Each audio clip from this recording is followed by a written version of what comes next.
రీసెంట్గా బంగ్లాదేశ్లో ఏం జరిగిందో మీ అందరికీ తెలుసు.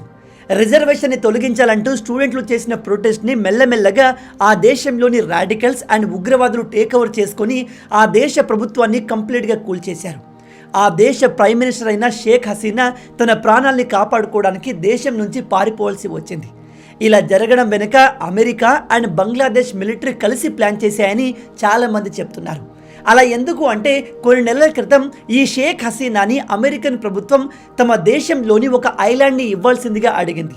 దానికి ఆమె నిరాకరించడంతో కక్షతో అమెరికా ఆమెను తొలగించే కుట్ర చేసింది అని చాలామంది నిపుణులు చెప్తున్నారు. ఏదేమైనా చివరికి ఈ బంగ్లాదేశ్ ప్రభుత్వం కుప్పకూలింది. ఇప్పుడు ఈ బంగ్లాదేశ్ మనకు వెస్ట్లో ఉన్న పాకిస్తాన్ లాగా మారింది. ఇక్కడ ఉన్న ఇస్లామిక్ రాడికల్స్ ఆ దేశాన్ని టేక్ ఓవర్ చేసుకున్నారు.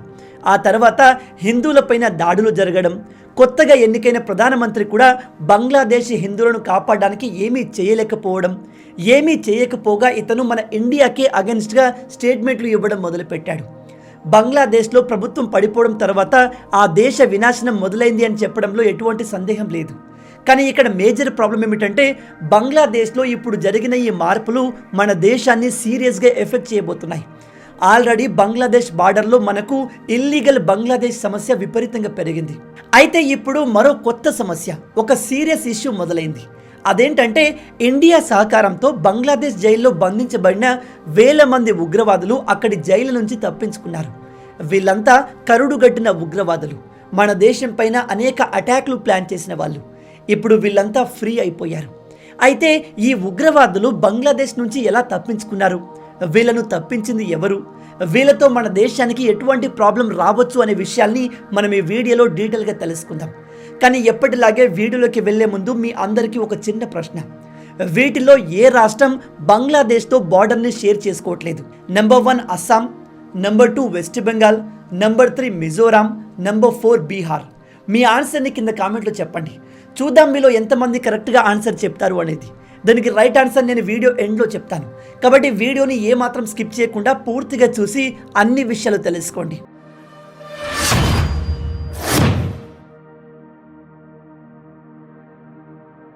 ది హిందూ పేపర్కి చెందిన ఈ ఆర్టికల్ని చూడండి. ఇందులో చెప్పింది ఏమిటంటే బంగ్లాదేశ్లో ప్రొటెస్ట్ చేస్తున్న స్టూడెంట్స్ మెల్లమెల్లగా జైళ్లలో కూడా ఎంటర్ అయ్యారు. అదేంటి, స్టూడెంట్లు రిజర్వేషన్కి అగెన్స్ట్గా ప్రొటెస్ట్ చేస్తూ జైళ్లకు ఎందుకు వెళ్ళారు అంటే నేను మీకు ముందే చెప్పాను. బంగ్లాదేశ్లో జరిగినవి స్టూడెంట్ ప్రొటెస్టులు కావు, ఉగ్రవాదులు ప్లాన్ చేసిన ప్రొటెస్టులు. ఈ స్టూడెంట్ల రూపంలో ఉన్న ఉగ్రవాదులు జైళ్లపైన దాడి చేసి అందులో ఆల్రెడీ బంధించబడిన చాలామంది ఖైదీలను, కరుడుగట్టిన ఉగ్రవాదుల్ని తప్పించుకునేలా చేశారు. ఈ జైళ్ళ నుంచి తప్పించుకున్న వాళ్ళు మన దేశంలో మోస్ట్ వాంటెడ్ క్రిమినల్స్ అండ్ ఉగ్రవాదులు. వీళ్ళు మన దేశానికి మళ్ళీ పెద్ద సవాలుగా మారబోతున్నారు. ఈ విషయాన్ని చెప్తుంది ఏదో ఆషామాసి జర్నలిస్టులు కాదు, మన దేశానికి చెందిన ఒక థింక్ ట్యాంక్. ఈ థింక్ ట్యాంక్లో చాలామంది రిటైర్డ్ ఐఏఎస్లు, ఐపీఎస్లు, ఈవెన్ ఆర్మీ అఫీషియల్స్ కూడా ఉన్నారు. వీళ్ళు చెప్పేది ఏమిటంటే మన భారత ప్రభుత్వం అనేక సంవత్సరాలుగా కష్టపడి మన దేశంలోని సిబిఐ కొంతమంది ఉగ్రవాదుల్ని బంగ్లాదేశ్ ప్రభుత్వానికి పట్టించింది. అయితే ఈ 10-15 సంవత్సరాల కష్టం ఒక్కసారిగా వృధా అయిపోయింది. ఎందుకంటే బంగ్లాదేశ్లో జరిగిన ప్రొటెస్టుల్లో స్టూడెంట్స్ ఈ ఉగ్రవాదుల్ని తప్పించుకునేలా చేశారు. ఇది మన దేశానికి అతిపెద్ద సవాల్గా మారబోతుంది. ఎందుకంటే ఈ ఉగ్రవాదులు బంగ్లాదేశ్ నుంచి మన ఇండియాలోకి ఎంటర్ అయ్యే అవకాశం ఉంది.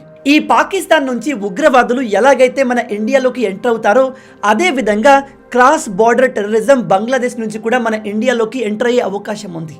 ఇక్కడ ఇంకో ఇంపార్టెంట్ విషయం ఏమిటంటే కొన్ని రోజుల క్రితం స్వయంగా మన బార్డర్ సెక్యూరిటీ ఫోర్సెస్ చెప్పింది ఏమిటంటే బంగ్లాదేశ్ జైలు నుంచి తప్పించుకున్న క్రిమినల్స్ అండ్ ఉగ్రవాదులు మన ఇండియాలోకి ఎంటర్ అయ్యే అవకాశం ఉంది అని.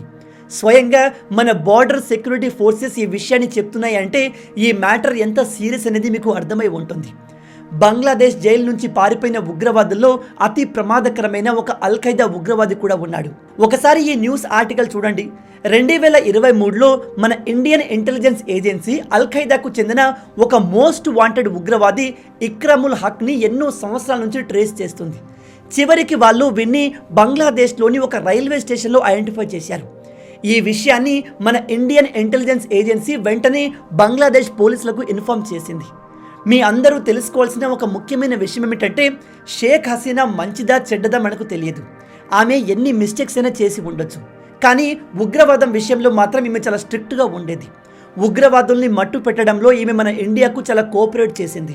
ఈ షేక్ హసీనా గారు మన ఇండియాకు వచ్చిన ప్రతిసారి మోడీ గారితో కలిసి ఉగ్రవాదంపై చాలా స్ట్రిక్ట్గా పనిచేస్తూ ఇండియాకు సహాయం చేస్తారని అనేక అగ్రిమెంట్లపైన సైన్ చేసింది. ఇలా ఈమె మన ఇండియన్ ఏజెన్సీతో కోఆపరేట్ చేయడం వల్ల వాళ్ళ దేశానికి చాలా మేలు జరిగింది. మీరు ఇక్కడ చూడవచ్చు, 1999 నుంచి బంగ్లాదేశ్లో ప్రతి సంవత్సరం అనేక ఉగ్రదాడులు జరిగేవి. చాలామంది అమాయకులు ప్రాణాలు కోల్పోయేవారు. కానీ మీరు గమనిస్తే 2016-17 సమయం నుంచి ఈ ఉగ్రదాడులు చాలా వరకు తగ్గిపోయాయి.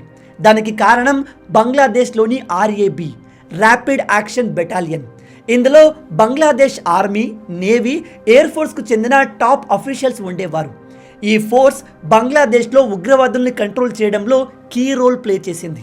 కానీ ఇక్కడ షాకింగ్ విషయం ఏమిటంటే అమెరికా ఉగ్రవాదులకు అగెన్స్ట్గా పనిచేస్తున్న ఈ యాక్షన్ ఫోర్స్ పైన శాంక్షన్స్ విధించింది. ఇక్కడ అమెరికా చెప్పేది ఏమిటంటే బంగ్లాదేశ్ ప్రైమ్ మినిస్టర్ అయిన షేక్ హసీనా ఈ ర్యాపిడ్ యాక్షన్ బెటాలియన్ ఫోర్స్ని రాంగ్గా యూజ్ చేస్తుంది అని. కానీ ఇది కంప్లీట్గా అమెరికా ఒపీనియన్ మాత్రమే.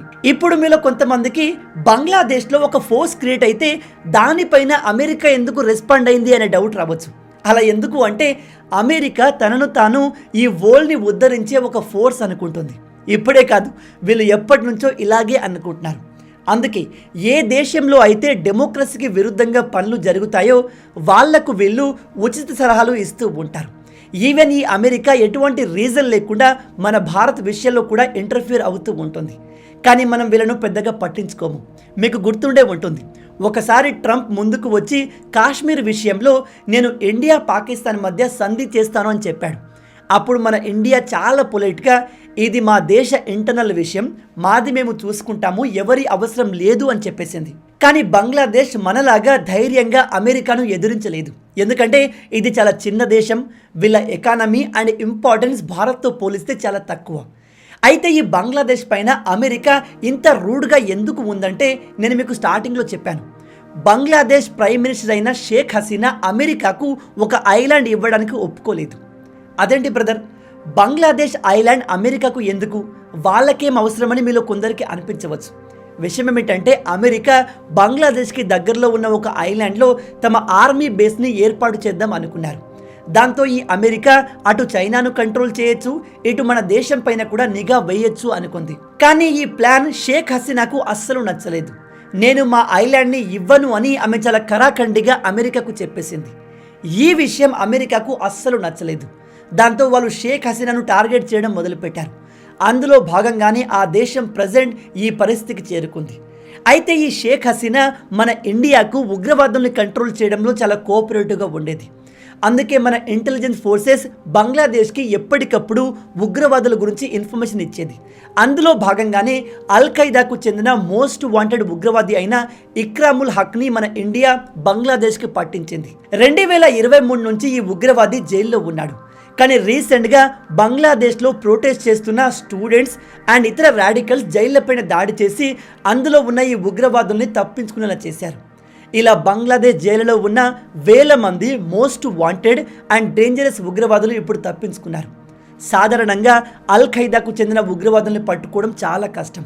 అలాంటిది ఒక మేజర్ ఉగ్రవాదిని పట్టుకోవడానికి మన ఇండియన్ ఇంటెలిజెన్స్ ఎన్నో సంవత్సరాలు వారిని ట్రేస్ చేస్తూ ఉన్నాయి. ఎంతో కష్టపడి వారిని పట్టుకున్నారు. అలాంటిది కేవలం ఒక్క రోజులో ఈ బంగ్లాదేశ్ ప్రొటెస్ట్ కారణంగా మన కష్టమంతా వృధా అయిపోయింది. ఇలా కేవలం ఒక్క ఉగ్రవాదినే కాదు, ఇలాంటి చాలామంది ఉగ్రవాదుల్ని మన ఇండియా బంగ్లాదేశ్కు పట్టించింది. అండ్ ఇప్పుడు ఈ వేల మంది ఉగ్రవాదులంతా ఫ్రీగా బయట తిరుగుతున్నారు. ఇంట్రెస్టింగ్ విషయం ఏమిటంటే బంగ్లాదేశ్ ప్రభుత్వాన్ని పడగొట్టింది అమెరికానే అని అందరికీ తెలుసు. కానీ ఎవ్వరూ ఈ విషయాన్ని బయట ఓపెన్గా చెప్పరు. కానీ మన ఇండియా ఈ విషయాన్ని ఇండైరెక్ట్గా చెప్పింది. మీరు ఇక్కడ ఆర్టికల్లో చూడొచ్చు, India pressed USA to go easy అని బంగ్లాదేశీ లీడర్. ఇక్కడ మన దేశం అమెరికాకు క్లియర్గా చెప్పింది ఏమిటంటే మీరు బంగ్లాదేశ్లో ఏదైతే చేయాలనుకుంటున్నారో అది చేస్తారని మాకు తెలుసు, కాకపోతే మరీ అంత హార్ష్గా ఉండకండి, కాస్త కేర్ఫుల్గా స్లోగా ప్రొసీడ్ అవ్వండి అని చెప్పారు. మన ఇండియా ఇలా ఎందుకు రెస్పాండ్ అయింది అంటే ఒకవేళ అమెరికా దురుసుగా బిహేవ్ చేసి బంగ్లాదేశ్లో పరిస్థితులను మరింత దారుణంగా మార్చేలా చేస్తే అవి మెల్లగా మన ఇండియాను ఎఫెక్ట్ చేస్తాయి. అలాంటి పరిస్థితుల్లో ఈ బంగ్లాదేశ్లోని ప్రజలంతా ఇండియాకు ఇల్లీగల్గా వచ్చే ప్రయత్నం చేస్తారు. ఈ దేశంలో ఉన్న రాడికల్ ఇస్లామిస్టులు వాళ్ళ దేశాన్ని ఎలాగో నాశనం చేసుకున్నారు. మన దేశంలో కూడా అలాంటి పనులే చేస్తారు. కాబట్టి మన ఇండియా అమెరికాతో మీరు డెమోక్రసీని కాపాడే ప్రయత్నం ఏదైతే చేస్తున్నారో దాన్ని కాస్త జాగ్రత్తగా చేయండి. మీరు కాస్త అటు ఇటుగా చేసిన ఈ బంగ్లాదేశ్ మాకు నేషనల్ సెక్యూరిటీ ఇష్యూస్ని తీసుకువస్తుంది అని చెప్పారు. అయితే ఇక్కడ ప్రాబ్లం ఏమిటంటే బంగ్లాదేశ్లో ఏదైతే జరగకూడదు అనుకున్నామో అది ఆల్రెడీ జరిగిపోయింది. ఈ ఉగ్రవాదులంతా జైలు నుంచి తప్పించుకున్నారు. ఇప్పుడు వీళ్ళంతా తప్పకుండా ఇండియాలో ఎంటర్ అయ్యే ప్రయత్నాలు చేస్తారు. కాబట్టి మన బార్డర్ సెక్యూరిటీ ఫోర్సెస్ని మనం హై అలర్ట్లో ఉంచాల్సిన సమయం వచ్చింది. ఇప్పటి వరకు మనకు పాకిస్తాన్తో ఎటువంటి క్రాస్ బార్డర్ సమస్యలు వచ్చాయో సేమ్ అవే సమస్యలు ఇప్పుడు మనకు బంగ్లాదేశ్తో వచ్చే అవకాశాలు ఎక్కువగా ఉన్నాయి.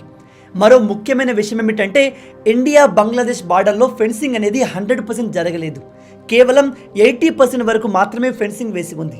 మిగతా ప్రాంతాలు అలాగే ఓపెన్గా ఉన్నాయి. అండ్ ఫెన్సింగ్ వేసిన ప్రాంతాల నుంచి కూడా ఆ దేశంలోని రాడికల్ ముస్లింలు మన దేశంలోకి ఎంటర్ అవుతున్నారు. దీని గురించి క్లియర్గా ఎక్స్ప్లెయిన్ చేస్తూ నేను ఆల్రెడీ ఒక వీడియోని చేశాను. దాని లింక్ కింద డిస్క్రిప్షన్లో ఇచ్చాను, మీరు అక్కడ చూడవచ్చు. ఓవరాల్గా చెప్పేది ఏమిటంటే పాకిస్తాన్ లాగే ఈ బంగ్లాదేశ్ కూడా మనకు ఒక ఎనిమీ కంట్రీ కాబోతుంది. ఆల్రెడీ బంగ్లాదేశీ ప్రజలకు మన ఇండియా అంటే అస్సలు పడదు. జనరల్గా పాకిస్తానీ ప్రజలు మన ఇండియాను హేట్ చేయడంలో ఒక అర్థం ఉంది. కానీ ఈ బంగ్లాదేశ్ ప్రజలు ఎంత హాఫ్ దిమాగ్గాలంటే వీళ్ళ దేశానికి స్వాతంత్రం రావడంలో మనం హెల్ప్ చేశాం అండ్ వీళ్లకు మనం లోన్లు ఇస్తున్నాం. ఆ దేశంలో అనేక డెవలప్మెంట్ ప్రాజెక్టులు మన ఇండియన్ కంపెనీలు చేస్తున్నాయి.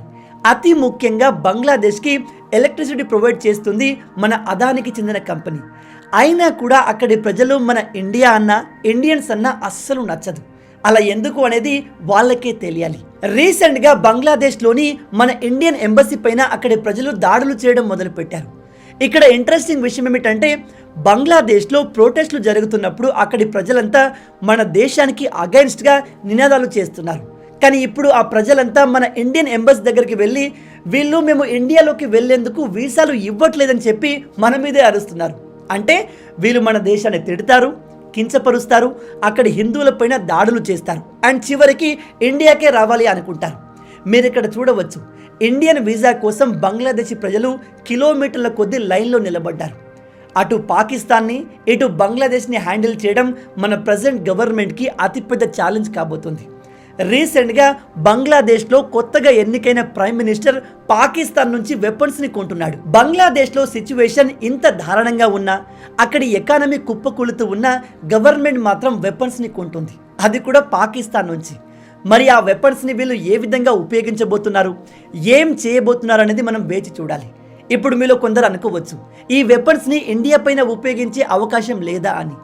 వీళ్ళు మన ఇండియాను టచ్ చేయాలంటే పాకిస్తాన్లో ఉన్న మొత్తం వెపన్స్ ఉన్న సరిపోదు.